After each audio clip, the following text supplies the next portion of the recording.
오늘 사무엘상 두 번째 시간이에요. 지난주에 이제 사무엘상 하다가 사무엘 아랫부분을 약간 한두 꼭지 못하고 마무리했습니다. 오늘 공부하게 되는 사울과 겹치는 부분인지라 그 내용을 여기서 그대로 이어서 해보도록 하겠습니다. 오늘 사울에 대한 이야기, 그러니까 다윗보다도 앞서서 이스라엘의 초대 왕이었었던 사울에 대한 이야기를 중심적으로 해보도록 하겠습니다. 다윗 이야기도 사무엘상에 약간 나오긴 하는데 왕이 되기 전에 사울을 만났었던 이러한 이야기들이 나오기는 합니다만 다음 주에 이제 다윗 이야기를 하면서 사울하고 겹치는 부분은 다윗을 중심으로 해서 그렇게 이야기를 펼쳐 나가도록 하겠습니다. 이스라엘의 사사 시대를 접고 지금 왕의 시대가 새롭게 열리게 되는 거예요. 그러니까 사사 시대와 왕의 시대 지금 중간 지점에 있다고 보시면 틀림이 없습니다. 사사기를 공부하면서 사사 시대는 어떤 시대였는지에 대해서 여러분들 배우고 공부하셨습니다만 사사는 왕은 아니었습니다. 왕궁도 없었고 신하도 없었고 군사도 없었고 그러니 세금을 거둘 필요도 없었고 그렇게 사사들은 자기의 현장에서 자기의 집에서 부름을 받아서 일을 하다가 일이 끝나면 다시 또 집으로 돌아가고 하면서 농사 짓던 사사는 농사 짓고 물고기 잡던 사사는 물고기 잡고 그러니까 사사는 왕이 아니었다. 철저하게 하나님만 신뢰하고 살았던 시대였다고 하는 것입니다. 그런데 오늘 사무엘상에 왕이 등장을 합니다. 이스라엘 민족도 왕을 세우게 되는 것이죠. 어떤 과정을 통하여서 왕을 세우게 되고 이스라엘의 초대왕 사울이 등장을 하는지 그 장면을 오늘 집중적으로 살펴보도록 하겠습니다. 여러분들 자료 이제 받으신 거 보시면 왕 출현의 배경에 대해서 쓰여져 있습니다.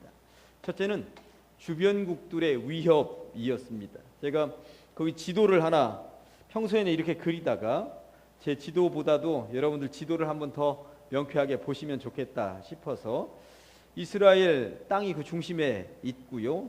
아래쪽에 호수 이름을 염해라고 쓰여져 있습니다만 소금 염자에서 염해라고 쓰여져 있죠. 보통은 사해라고 합니다. 죽은 바다다. 그래서 그 위쪽으로 강 따라 올라가면 거기 강이 요단강이고 위쪽이 갈릴리 바다입니다만 염해 쪽을 중심으로 해서 왼쪽에 이제 블레셋이라고 하는 민족이 있습니다. 블레셋 민족은 지중해라고 하는 바닷가를 끼고 있는 아주 자그마한 도시국가였어요. 그러니까 이스라엘 전체 지역에 비하면 10분의 1이나 될까 말까한 땅덩어리를 가지고 있는 블레셋인데 성경에 보면 블레셋이 이스라엘을 얼마나 괴롭히는 민족으로 등장하는지 모릅니다. 블레셋이 뭘 믿고 그렇게 이스라엘을 괴롭히느냐 하면 블레셋은 철기를 가지고 있어요. 철. 그러니까 이스라엘 민족은 이때까지만 해도 철이 없었습니다. 철이. 그래서 사울 왕이 백성들을 이끌고 나가서 싸우는데 사울 왕과 그의 아들들만 겨우 철로 만든 칼을 들고 있을 정도였었어요. 그러니 이 싸움이 이 쇠붙이를 들고 나와서 싸우는 민족을 이 막대기를 가지고 가서 싸우니 이게 이길 수가 있겠습니까? 블레셋은 해양 민족이니까 강성하기도 하고 드세기도 하고 진취적이기도 하고 그런 민족이 철기를 가지고 있으니까 성경의 곳곳에 블레셋 민족이 이스라엘에 침략해 들어왔다는 장면들 보면 아주 깊숙이까지 들어와서 약탈해가는 그런 민족 가운데 하나가 블레셋이었다고 하는 것입니다. 그러니 이스라엘 민족으로서는 블레셋 보니까 저 째만 나라가 우리나라의 10분의 1밖에 안 되는 나라가 늘 그렇게 침략해 들어오는 것 보니까 눈에 보이지 않는 하나님보다 눈에 보이는 왕을 섬기고 있으니 저런가 보다. 우리도 왕을 좀 세웠으면 좋겠다. 이런 생각들을 가지게 되었다고 하는 것입니다. 그리고 또 오른쪽에 이제 염해라고 쓰여져 있는 사해바다 오른쪽에 보니까 그 오른쪽에 암몬이 있고 그리고 사해바다 바로 오른쪽에 모압이 있고 그 아래로 가면 에돔이 있습니다. 암몬, 모압, 에돔이라고 하는 이 민족도 얼마나 자주 이스라엘 민족을 쳐들어와서 괴롭히는 민족입니까? 자주자주 등장을 하거든요. 그런데 그 나라들도 보니까 왕이 있는 거예요. 왕이 있으니까 저렇게 강성한가 보다. 자꾸 남의 나라를 침략해 들어와서 우리나라를 괴롭히는가 보다. 그러니 우리들도 왕을 좀 세우자. 그러면 저런 민족들에 비해서 뒤처지거나 무너지거나 이러지 않을 것 같다 하는 눈에 보이는 이런 생각들을 가지고 있었습니다. 이게 이제 첫 번째 왕 출현의 배경이에요. 사실 그럴 수도 있겠구나 하는 생각이 듭니다. 두 번째는 사사 후계자들의 한계라고 하는 것입니다. 사사기에는 12명의 사사가 등장을 하죠. 사사기로 사사시대가 끝난 것은 아닙니다. 요 사무엘 상에도 사사가 등장하는데 그게 바로 이제 엘리 대제사장이었어요. 엘리. 이 사사들은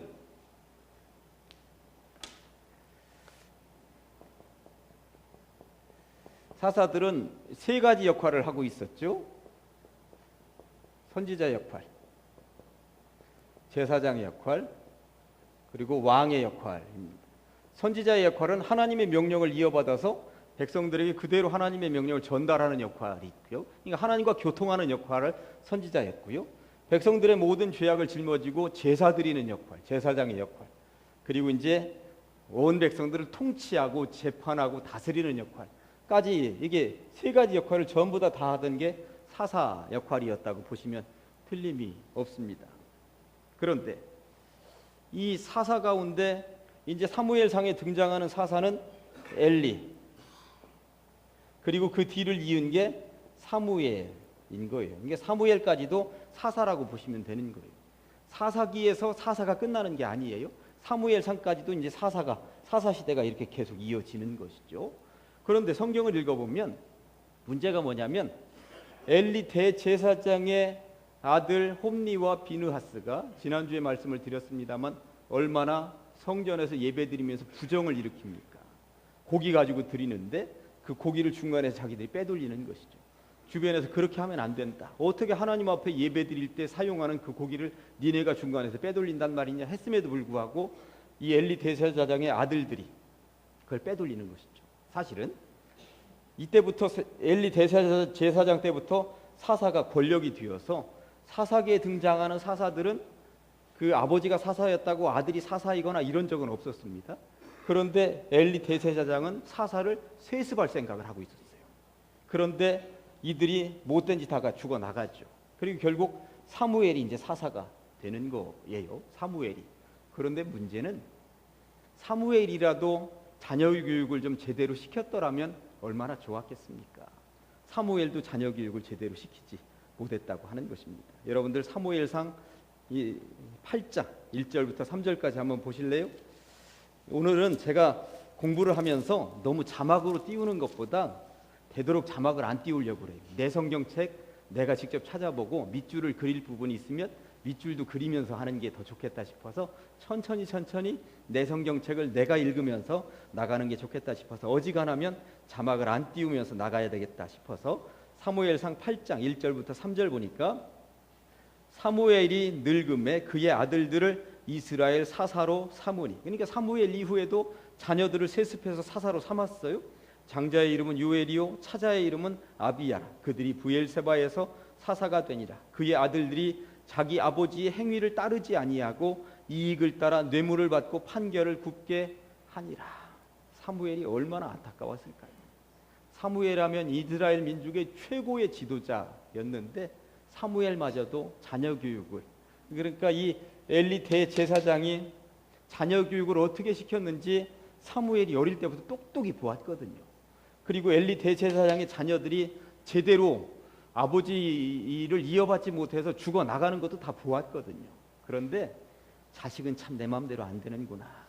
성경을 통해서 엘리 대제사장의 자녀들은 어쩔 수 없이 그랬겠구나 하면 사무엘이라도 자녀 교육 제대로 시키면 좋았겠는데 여기도 자녀들 때문에 참 고민하며 어려움 겪고 눈물 쏟는 분들 있잖아요. 이 자녀들이 참 내 마음대로 안 돼요.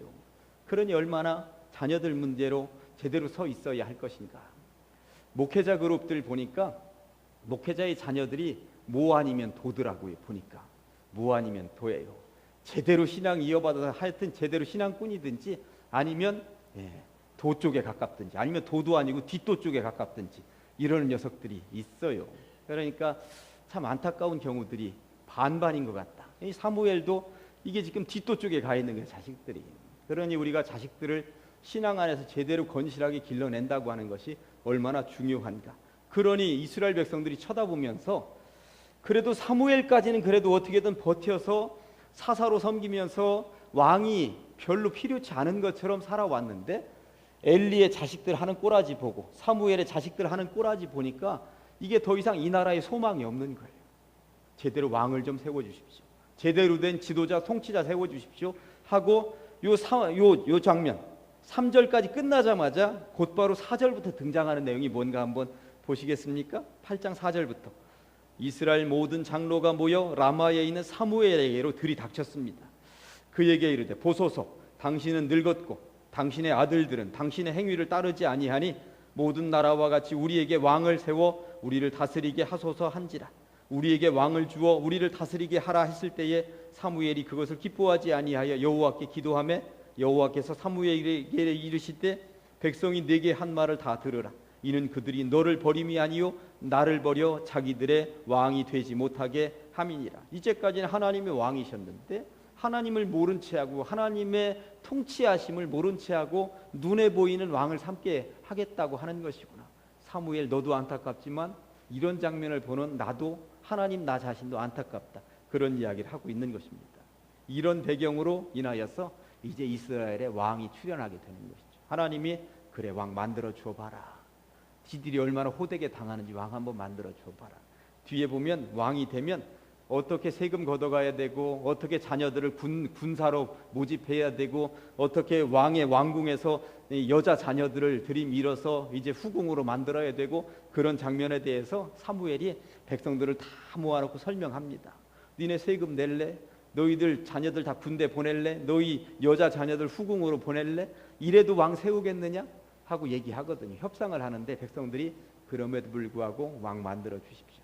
그래 그러면 왕 만들어 주마 하고 왕이 첫 번째 왕이 등장하는데 그 왕의 이름이 사울이었다고 하는 것입니다. 이스라엘의 초대 왕이 등장을 합니다. 그런데 하나님이 이스라엘의 초대 왕을 만드시는데 참 하나님의 방법도 기가 막히죠. 이스라엘은 12지파로 나누어져 있었는데 12지파 가운데 가장 약한 지파가 어디냐면 베냐민 지파입니다. 베냐민 지파. 야곱의 12아들 가운데 가장 막내 아들이 베냐민이기도 했거니와 여러분들 사사기 공부할 때에 사사기 마지막 장에 보면 베냐민 지파가 뭔가 잘못한 것 때문에 나머지 11개 지파가 전부 다 떼거리로 몰려서 베냐민 지파를 아주 초토화시킵니다. 사내들 600명밖에 안 남기고 전부 다 초토화시킵니다. 그러니까 베냐민 지파는 겨우 살아나와서 명맥을 유지하는 지파인데 근근히 살아가고 있는 막내 지파인데 하나님은 하필이면 그 베냐민 지파에서 왕을 세우기를 원하셨다고 하는 것입니다. 거기 베냐민 지파, 막내 지파 중에서 기스라는 아버지를 두고 있는 소년을 하나 선택했는데 사무엘상 9장 2절은 한 절인지라 제가 자막으로 띄우라고 그랬습니다. 사무엘상 9장 2절에 보니까 기스에게 아들이 있으니 그의 이름은 사울이요 준수한 소년이라. 이스라엘 자손 중에 그보다 더 준수한 자가 없고 키는 모든 백성보다 어깨 위만큼 더 컸더라. 이렇게 조금 더 큰 그러한 건장한 겉에서 보기에는 장년 사울을 이제 왕으로 삼게 되었다고 하는 것입니다.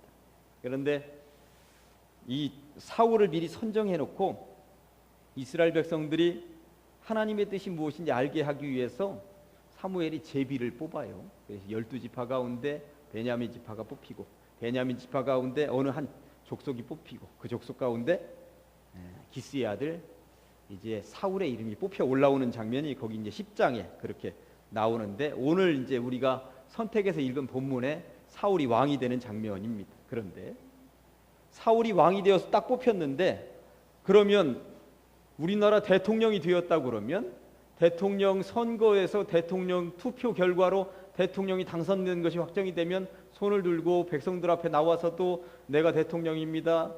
참 기분 좋으네요. 앞으로 저 선정을 베풀겠습니다. 뭔가 발표도 하고 그럴 텐데 여기 지금 사울이 여러분들 성경 읽으면서 보셨습니까? 숨어 있어요. 왕이 되었는데 숨어 있어요. 나타나지 않습니다. 여러분들 사무엘상 8장 아니 10장 조금 아까 본문으로 읽었었던 10장 본문에 보니까 21절 10장 21절 보겠습니다. 베냐민 지파를 그들의 가족별로 가까이 오게 하였더니 마드리의 가족이 뽑혔고 그 중에서 기스의 아들 사울이 뽑혔으나 그를 찾아도 찾지 못한지라. 22절 그러므로 그들이 또 여호와께 묻되 그 사람이 여기 왔나이까. 여호와께서 대답하시되 그가 진보 딸이들 사이에 숨었느니라 하셨더라. 등치는 산만해가지고 남들보다 이 얼굴 하나는 더 위에 있는 그 젊은이가 꿩이 이제 이 대가리만 쳐박고 숨듯이 진보다리 사이에 숨으면 그 산만한 놈이 안 보이겠습니까? 그렇게 숨었더라고. 그런데 여기는 지금 겸손한 사람이라고 제가 써놨습니다만 자신감이 없는 거예요. 이제까지 이스라엘 민족에 왕을 세워본 적이 없는 거야. 경험이 전무한 것입니다. 그러다 보니 사울로서는 얼마나 겁이 나겠습니까? 모세의 뒤를 이어서 여호수아에게 가나안 땅의 백성들을 이끌고 가라 하니까 부들부들 떨고 있으니까 강하고 담대하라는 말씀이 주어졌던 것처럼 이 사울도 내가 이 민족을 이끌고 왕이 되라니, 그리고 왕이 되면 왕궁도 좀 지어주고 세금은 이렇게 걷는다 알려주기도 하고 백성들은 이렇게 훈련시키고 그리고 통치는 이렇게 하는 것이다 하는 자세한 설명이 사무엘로부터 주어지면 좋은데, 사실 사무엘은 왕 세우는 것 별로 좋아하지 않았으니까 사울이 너 왕이야 해놓고 그냥 이제 뒷짐지고 있는 거예요. 어떻게 하는가 두고 보자. 사실 그랬어요. 사실 어쨌든 사울이 왕이 되었습니다. 초창기의 사울은 그래도 선전합니다. 굉장히 애쓰고 수고하면서 선전하는 장면이 앞에 나와 있어서 제가 초기 사울이라고 그렇게 써놨습니다만 1번 가로 1번에 보니까 사사와 같이 왕궁이 없는 왕으로서, 왕이라고는 했는데 사사들이 왕궁이 없었다고 말씀드렸잖아요. 자기 집에서 이제 사사 노릇을 했다고. 그 장면을 한번 읽어볼까요? 사무엘상 10장 25절 26절. 왕이 되긴 되었는데 25절에 사무엘이 나라의 제도를 백성에게 말하고 책에 기록하여 여호와 앞에 두고 모든 백성을 자기 집으로 보내매 사울도 기브와 자기 집으로 갈 때에. 사울이 왜 자기 집으로 가지?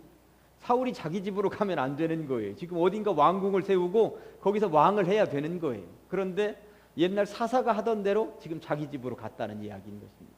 그러니까 사사와 왕의 지금 중간 지점에서 사울이 어떻게 왕을 해야 될지 아직 제대로 파악이 되지 않는 그러한 단계에 머물러 있구나 하는 것을 알 수 있습니다. 참 보면 안타까운 장면입니다. 그런데 더군다나 가로 2번에 사울을 왕으로 인정하지 않는 분위기가 아주 형성되어 있었어요. 10장 27절에 보니까 어떤 불량배는 이르되 이 사람이 어떻게 우리를 구원하겠느냐 하고 멸시하며 예물을, 그러니까 세금을이라고 보시면 됩니다. 예물을 바치지 아니하였으나 그는 잠잠하였더라. 사울이 잠잠하였더라. 안 낸다는데 어떻게 하겠느냐. 왜 이런 분위기가 형성되어 있느냐 하면 아까도 말씀드렸듯이 베냐민 지파는 막내 지파였습니다. 그리고 숫자상으로 볼 때 사사기 시대에 거의 초토화된 지파였기 때문에 이게 뭐 아주 별 볼 일 없는 지파였다고 하는 거예요. 가장 작은 지파, 막내 쪽에서 왕을 세웠다? 이 형들 지파로서는 자존심 상하는 일이에요. 사실 이게 별로 따르고 싶지 않은 거예요. 형들이 어떻게 따르겠습니까?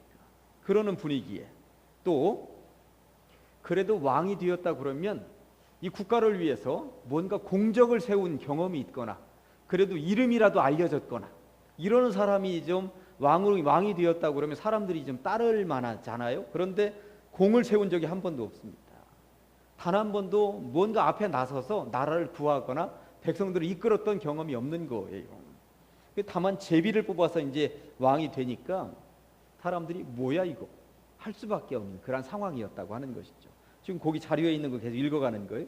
세 번째 보니까 또 불평하는 자들을 보았더니 불량배들이라고 얘기하고 있습니다. 그러면 불량배들은 조직을 가지고 있는 그런 뭐 폭력배 정도는 아닐 수 있겠습니다만 어떤 조직을 가지고 있는 사람들이지 않겠습니까? 그러다 보니까 그래도 우리가 세력을 형성하고 있는데 세력도 없는 저 사울이 왕이 됐다고 하는 것 어떻게 인정하지?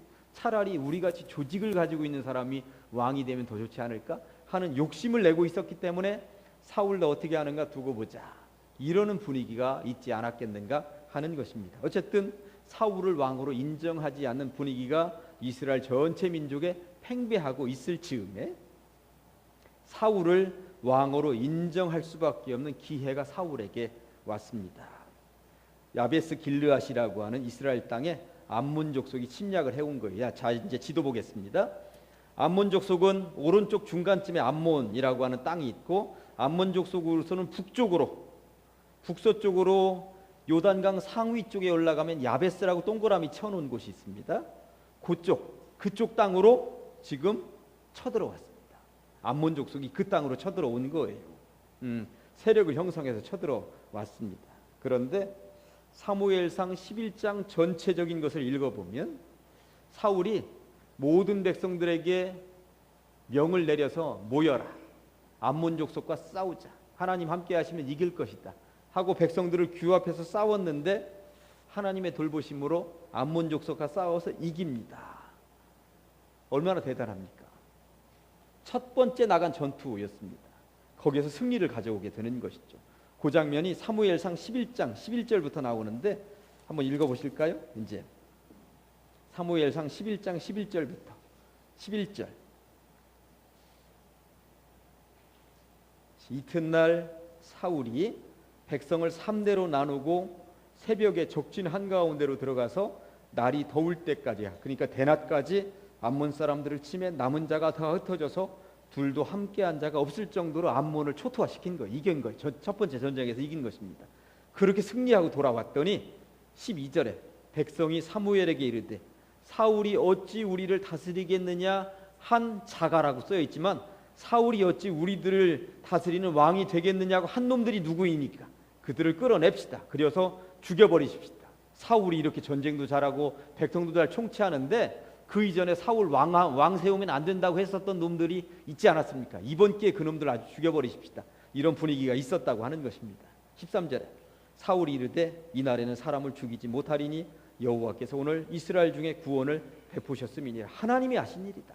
내가 한 게 아니라 하나님이 하신 일이다. 이 사울이 초창기에는 이렇게 멋있습니다. 그러면 14절에 사무엘이 백성에게 이르되 오라 우리가 길갈로 가서 나라를 새롭게 하자. 모든 백성이 길갈로 가서 거기서 여호와 앞에서 사울을 왕으로 삼고 아까 왕으로 삼았는데 그러니까 아까는 왕이라고 하는 거 뽑히기만 한 것이고 지금 취임식을 합니다. 봤지? 그러니까 좀 전에는 분위기가 이게 왕으로 세워서 제비는 뽑혔는데 분위기 형성이 안 돼 있는 거예요. 일부는 따르고 더 많은 사람들이 사울 이러고 있는 거예요. 고개를 갸우뚱하고 있는 분위기였다라고 하는 것입니다. 그래서 취임식을 제대로 못하고 있었던 것인데 이제 암몬 족속과 싸워서 승리하는 것, 하나님의 힘으로 승리하고 난 다음에 백성들이 전부 다 왕만세하고 있으니까 이때 이제 사무엘이 그에게 다시 읽습니다. 15절 모든 백성이 길갈로 가서 거기서 여호와 앞에서 사울을 왕으로 삼고 길갈에서 여호와 앞에 화목제를 드리고 사울과 이스라엘 모든 사람이 거기서 크게 기뻐하니라. 이렇게 사울이 진짜 왕으로 등극을 하게 되는 것입니다. 모든 백성들의 전폭적인 지지를 얻어서 그렇게 초대 왕이 탄생하는 장면입니다.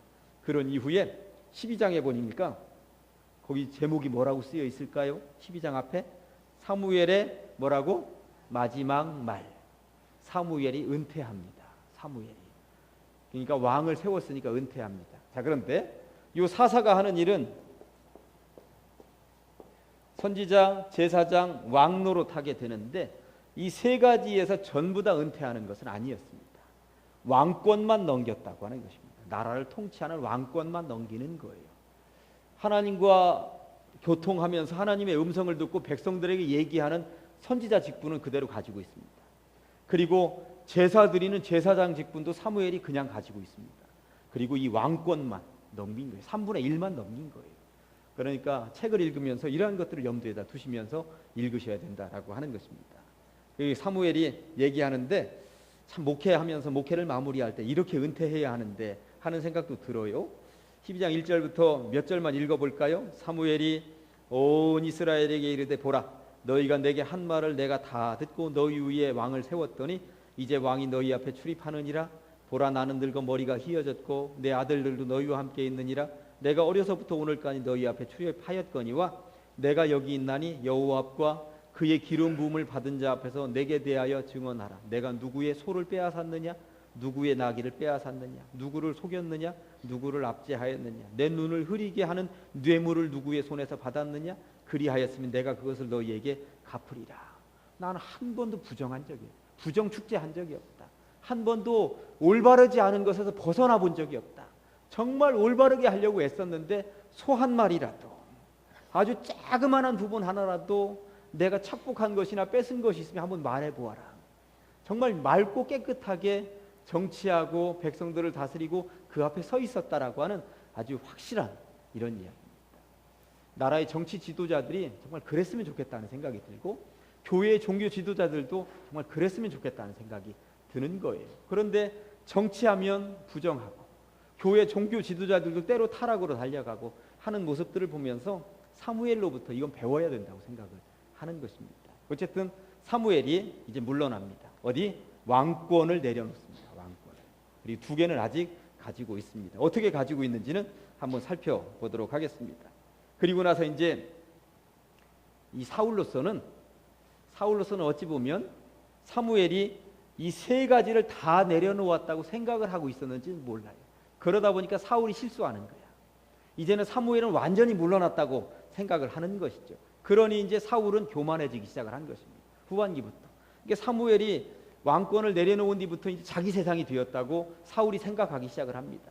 그러다 보니까 몇 가지 실수를 하게 되는데 사울의 실수 장면 몇 가지를 이제 살펴보려고 합니다. 블레셋과의 전투 장면입니다.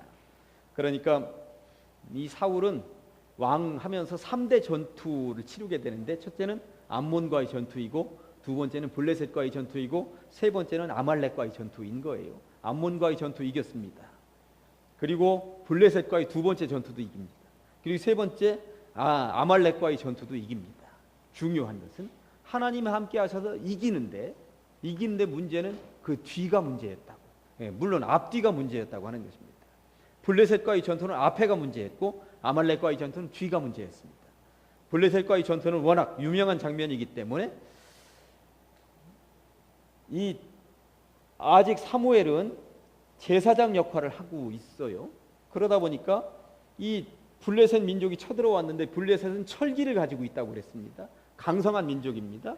그러다 보니까 이 전쟁을 앞두면 이스라엘은 항상 전쟁을 앞두면 제사장이 예배를 드리게 되어 있다라고 하는 것입니다. 성경에 보니까 연락을 한 뒤로부터 7일 후에 만나기로 약속을 합니다. 7일 후에 만나기로 약속을 합니다. 그 장면을 한번 보실까요? 사무엘상 13장 8절 13장 8절 지금 블레셋은 쳐들어와 있고 저 앞에 진을 치고 있는 것입니다. 사울은 사무엘이 정한 기한대로 이레 동안을 기다렸으나 사무엘이 길갈로 오지 아니하매 백성이 사울에게서 흩어지는지라. 7일 이레 동안 기다렸으나 약속한 날이 기다렸으나 이 날까지 오지 않은 거예요. 그런데 이 날을 넘겼다는 이야기도 성경은 없습니다. 사실. 그러니까 오늘이 7일째라고 생각을 해보면 아침나절이 되었는데도 사무엘이 안 나타나는 거예요. 사실 그러면 오늘 아침에 안 왔으면 오늘 저녁 때까지는 밤 12시까지는 사실 기다려야 되는 게 맞습니다. 그런데 약속한 요날 아침이 되었는데 나타나지 않으니까 왕의 권한밖에 없는 사울이 어떻게 한 거예요? 자기가 제사를 드린 게 문제였다고 하는 것입니다. 사실 약속한 날을 넘기지는 않았습니다. 약속한 7일. 보통 많은 사람들이 알고 있기를 사무엘이 7일씩이나 약속을 어겼다고 알고 있는데 성경 어기에도 7일씩 약속을 어겼다는 얘기는 없습니다. 정한 기한대로 이래 동안 기다렸으나 이 말입니다. 그러니까 정한 7일 동안 기다렸다라고 하는 것입니다. 그러니까 그날 낮 동안 좀 기다려봤으면 분명히 사무엘이 나타나서 제사 드려줄 텐데 이거 기다리지 못했습니다. 야 그거 내가 할게 하고서 자기가 제사를 드렸다고 하는 것입니다. 이제는 내가 뭐든지 해도 되는, 그리고 사무엘은 나이 늙었으니까 사무엘은 함부로 다루어도 되는 이런 교만이 싹트기 시작했다고 보셔도 틀림이 없는 것입니다. 죄송합니다만 이게 적절한 표현인지 모르겠습니다만 한국 교회에서는 전도사는 아직 예배 마지막에 축도를 못하도록 되어 있습니다. 목사 안수를 받아야만 축도를 하게 되어 있어요. 미국 교회는 우리나라 한국 교회 성도들은 축복 기도가 얼마나 중요한지 가끔 놓치는 경우가 있어요. 식사당번이면 설교만 듣고 나가는데 미국 교회는 설교는 안 들어도 축복 기도는 받으러 옵니다. 이 축복 기도가 그렇게 중요한 거예요. 그러니까 축복 기도 시간만큼은 어떻게든 지키려고, 이 기도가 그렇게 중요하기 때문에 설교보다 축복 기도가 더 중요해요. 그러니까 예배 끝날 때까지 나가시면 안 되는 거예요. 밥 우리 5분 10분 늦게 먹어도 상관없어요. 교회에서. 그 늦게 먹으면 어때? 근데 제가 신방 갔을 때도 마찬가지입니다. 설교 끝나고 기도하는 시간에 보면 막 돌아다니고 있어. 차 타려고. 기도를 받아야지. 기도를. 우리 차 5분 있다 마셔도 10분 있다 마셔도 돼요. 다 기도 끝난 다음에 가져고 온 음식 먹어도 돼요. 서두르지 마세요. 기도가 얼마나 중요한데 왜 축복기도 시간에 움직이고 돌아다니고 이 축복기도를 안 받느냐라고 하는 거예요. 미국 교회의 전통을 우리가 이어받았는데 왜 이 전통을 안 이어받았는지 모르겠어요. 그러니까 예배 시간에 축복기도가 제대로 끝나기 전까지는 나가시면 안 돼요. 근데 축복기도의 권한은 목사에게만 있는 거예요. 그런데 내가 축복기도 해야 되는데 이를테면 3부 예배 지난주는 설교를 송원식 전도사님이 이제 했거든요. 그런데 축복기도를 하러 올라온다고 했는데 왜 안 올라오시지? 하다가 내가 하지 뭐 하고 이러고 했다 그러면 이제 교단에서 축출되는 거예요. 송원식 전도사님. 그러니까 제사장이 할 권한이 분명하게 그 당시에는 정해져 있었다고 하는 것입니다. 그런데 왕이 제사장의 권한을 지금 뺏어서 내가 하지 뭐 그랬다고 하는 것입니다. 이게 문제였다고 하는 것입니다. 사무엘이 약속 어기지 않았습니다. 기한을 넘겨서 오지 않았습니다. 기한 내에 왔어요. 예, 왔습니다. 아침에 오지 않고 좀 시간을 넘겨서 시간을 넘겨서 낮 시간에 왔을 뿐이지 그 기간 내에는 왔다고 하는 것입니다. 다만 사울이 마음이 너무 조급했다고 하는 것이죠. 두 번째 이제 아말렉과의 전투. 사무엘상 15장에 보니까 아말렉하고 전투가 벌어졌는데 아말렉은 거기 남쪽에 있는 나라죠. 전부 다 초토화시켜라. 예, 그랬는데 문제는 15장 9절에 보니까 15장 9절 읽어보겠습니다. 15장 9절. 15장 9절 사울과 백성이 아각과 그의 양과 소의 가장 좋은 것 또는 기름진 것과 어린 양과 모든 좋은 것을 남기고 진멸하기를 즐겨 아니하고 가치 없고 하찮은 것은 진멸하니라. 그러니까 여기는 진멸이라고 되어 있었어요. 하나님의 명령은 왜 그러셨는지 모르겠지만 그 아말렉은 진멸이다. 다 그거 초토화시켜서 좋은 것이든 나쁜 것이든 다 죽여서 땅에 묻어버려라 하는 명령이 주어졌는데 눈에 보기에 좋아 보이는 거예요. 좋은 것은 놔둬라. 자기가 이제 판단한 거죠. 하나님의 지용하신 명령을 자기 멋대로 판단을 했습니다. 그런데 아말렉과의 전투 이후에 더 심각한 것은 제가 여기 자료에는 안 써놨는데 12절 한번 보시겠습니까? 12절 15장 12절 사무엘이 사울을 만나려고 아침에 일찍이 일어났더니 어떤 사람이 사무엘에게 말하여 이르되 사울이 갈멜에 이르러 자기를 위하여 기념비를 세웠다고 쓰여 있습니다. 기념비를 세웠는데 기념비라고 하는 것은 세우기도 합니다. 이스라엘은 요단강을 홍해를 건넜을 때도 요단강을 건넜을 때도 돌을 취해서 기념비를 세웠습니다. 야곱도 베고 자던 돌베개를 세워서 여기가 베델이라고 하나님의 전이라고 돌베개를 세웠습니다. 기념비 세울 수 있습니다. 그런데 여기 문제는 뭐냐면 아말렉과의 전투에서 승리하게 하신 하나님께 기념비를 세우는 게 아니라 자기를 위하여라고 쓰여져 있다고 하는 것이 문제입니다. 나 사울이 잘나서 아말렉과의 전투에서 승리했다고 이 지자랑하고 있었다고 하는 것이 문제예요. 이게 얼마나 기고만장한 이야기냐 하는 것입니다. 그래서 사울은 지금 나락으로 지금 떨어지고 있었다고 보시면 되는 것입니다. 결국 사무엘상 15장 35절로 가보면 사무엘은 사울과의 관계를 아예 끊어버립니다. 도저히 안 되겠다. 15장 35절 보면 이렇게 쓰여져 있습니다. 15장 35절 사무엘이 죽는 날까지 사울을 다시 가서 보지 아니하였으니 이는 그가 사울을 위하여 슬퍼함이었고 여호와께서는 사울을 이스라엘 왕으로 삼으신 것을 후회하셨더라.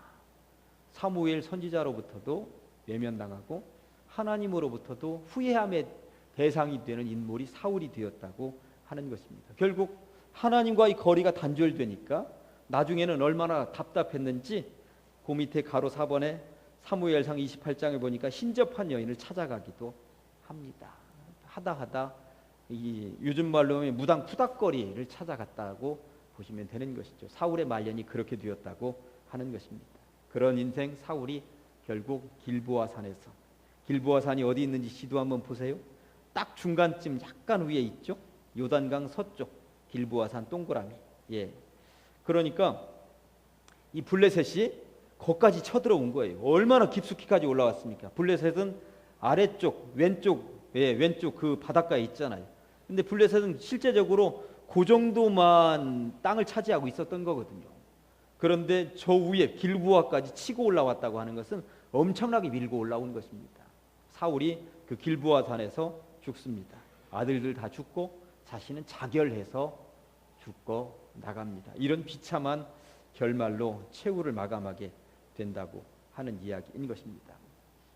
인생은 하나님으로부터 선택받아서 그리고 하나님의 명령 따라서 처음에는 순수하게 그 순수함을 지키면서 나아가려고 하는 사람들이 있습니다. 그런데 이 사울 같은 존재들, 이 인생들 살다가 보니까 교만해지고 자기 멋대로 주물러도 되는 것처럼 그렇게 나아가는 경향들이 있다고 하는 것입니다. 특별히 지도자 그룹이 더 그럴 수도 있다고 하는 생각이 들면서 저 자신도 많이 한번 돌아보는 그런 계기가 되었습니다. 물론 신약 시대에도 가룟 유다 같은 경우 선택받았습니다만 처음에 얼마나 열심히 했습니까? 열심히 했으니까 회계장부도 거기다 맡겼던 것 아니겠습니까? 똑똑하니까. 그런데 그가 예수님 거부하고 배반하고 그랬던 것처럼 인생이 앞에 잘 나가다가 뒤가 흐지부지 이렇게 되는 인생들이 있습니다.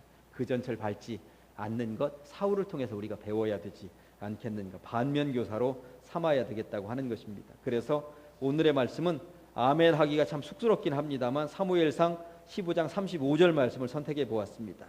같이 한번 거기 자료집에 나와 있습니다만 사무엘상 15장 35절 같이 한번 하실까요? 시작. 사무엘이 죽는 날까지 사울을 다시 가서 보지 아니하였으니 이는 그가 사울을 위하여 슬퍼함이었고 여호와께서는 사울을 이스라엘 왕으로 삼으신 것을 후회하셨더라. 아멘.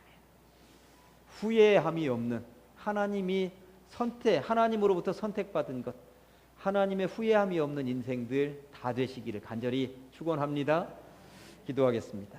하나님 아버지 감사합니다. 이 밤에 우리를 불러주시고 사무엘상 특별히 사울 왕에 대한 이야기 살펴보게 하시니 감사합니다. 처음에는 순수하고 맑게 잘 출발했습니다만 점점 왕이 되어 가면서 교만하여 졌고 자기 멋대로 뭔가 주무르려고 하였고 자기 자신을 위하여 기념비를 세울 정도로 하나님과의 관계를 끊어가고 있었던 사울을 살펴보면서 반면교사로 삼게 하시고 하나님으로부터 버림받지 않는 그러한 인물들 다 되게 하여 주시옵소서. 예수님의 이름으로 기도합니다. 아멘.